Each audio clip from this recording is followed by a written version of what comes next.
Guys, happy Thursday morning. Very wet Thursday morning. I'm just going on here because I've just had a great chat with one of my face-to-face clients, and it was we were talking about our experiences just in health and fitness. So she was coming from her angle, and I was coming from my angle, and we talked or we tried to decipher, right, what's the one or the thing that's most um that most stands out between kind of success and failure long term. We're not talking about short term. Um and we both came to the conclusion that it is just a mindset thing. The client that I was with, she's had, she previously she battled with her weight, but now she's in a place where she doesn't battle with it so much. And it's all down to her mindset. She needs very little motivation from me. I know if I give her something or if I present something in front of her, she will do it, and she will do it to the best of her ability. And fundamentally, it's down to her mindset. And it just got us talking, and it stimulated my mind and got me thinking back to my past experiences with when I realized how important actually mindset was to the job I do, and I haven't always thought like that. And also, secondly, things that I've brought in with clients that have actually stimulated change with their mindset, um, which it has had the desired effect, which has been really good. I think for me, it all started when I went back to uni as a mature student. So I went to Lincoln Uni, and I never forget, I was sat in a psychology lecture. I can't even say it. I was sat in a psychology lecture one day, and I forgot what it was, but we were on about a topic, and it just clicked with me. It's actually right. Well, it's not about like waiting until the client's motivated or until they've got enough willpower to make the exercise or the nutrition that I'm giving them work. It's actually down to how they're programmed mindset wise. And it all of a sudden clicked. It's like, right, well, how do I get their buy-in? How do I get their adherence? How do I change their perspective on things and change their mindset on things in order to get them where they want to be long term. So exercise doesn't seem so much of a chore. They're open to change. They're willing to adhere and follow the programs you set them. And you can look into it any other way, and there's more than one way to skin a rabbit, and there's loads of approaches. And then I thought about, right, well, what have I brought in with clients that has kind of like almost like tricked their mindset? And as a society, I feel sometimes we lose the ability to be ourselves and to be different and to stand out from the crowd. I think we're sometimes too much like robots, and like we follow like societal forms and we just go along with it. So, for example, like the working week starts on a Monday. Why does your exercise week have to start on a Monday? It's things like that. And certainly I brought that in with a few clients that have been very, very busy. So, for example, one particular client, he's a CEO of a business, very, very busy. And I said, well, instead of your workout week starting on a Monday, I want it to start on a Thursday. Monday to Wednesday, very busy. So right, it starts busy. So your job, your objective is to get 4 sessions in Thursday, Friday, Saturday, and Sunday. And then for your last 3 days of your workout week, Monday, Tuesday, Wednesday, anything is a bonus. And then we adopted this. He tried it. And then a few weeks later came back to me and was like, well, I'm finding myself exercising Monday and Tuesday, whereas before it was a real chore.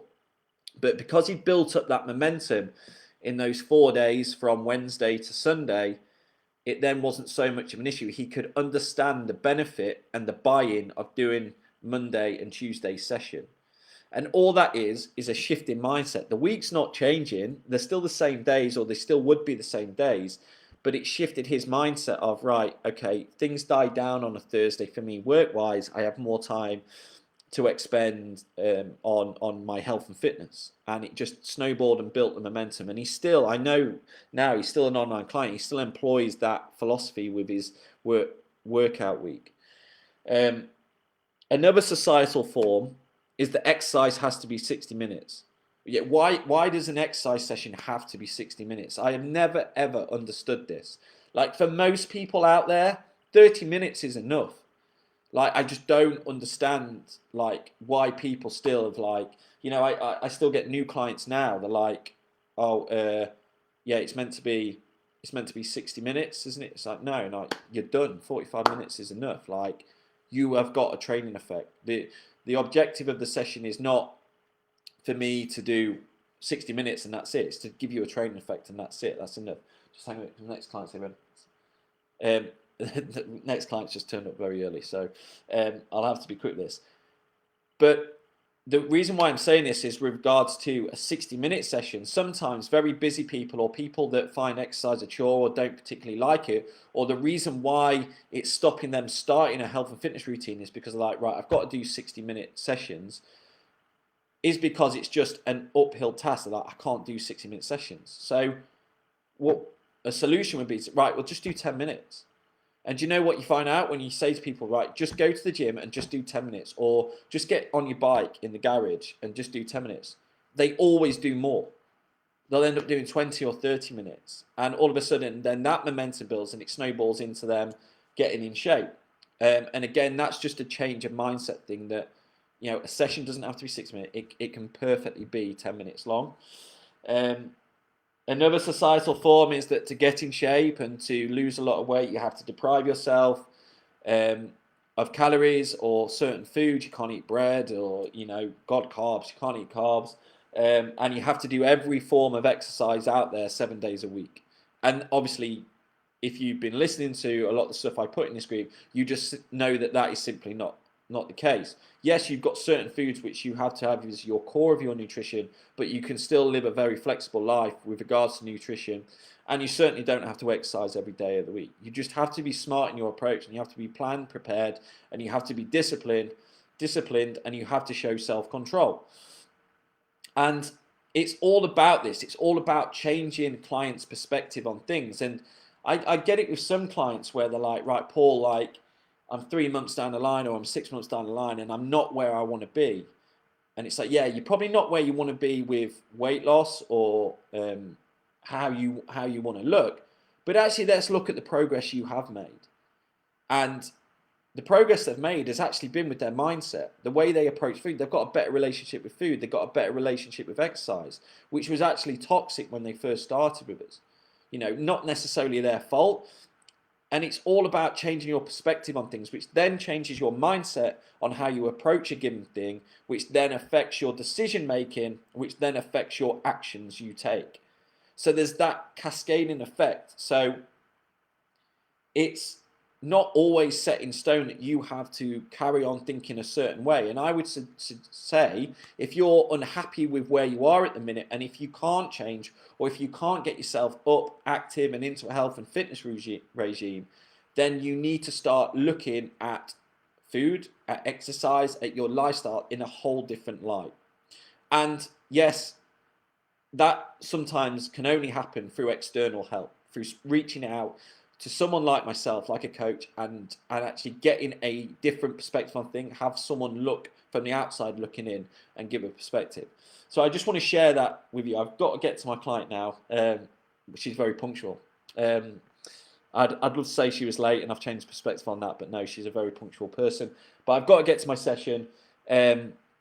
But yeah, I just thought I'd share that with you. Like, the fundamental thing, guys, is that you have to be open to change. If you're unhappy where you are now, you have to be open. Once you're an open book and not a closed book, then we can really start working on changing how you view things, your perspective on things, which is obviously changing your mindset. And once we can change your mindset, then you don't have to rely on motivation and willpower as much, because you've got your buy-in for the long-term process. And when you have a buy-in for your long-term process, because your mindset and your perspective on things has improved, then you really will be surprised the power that has and where you will be in 6, 9, 12 months time. Okay. So that's all I want to share with you. So let us know in the comment section what you think. I hope everyone has a great day today and stays dry. And I'll speak to you soon. Cheers.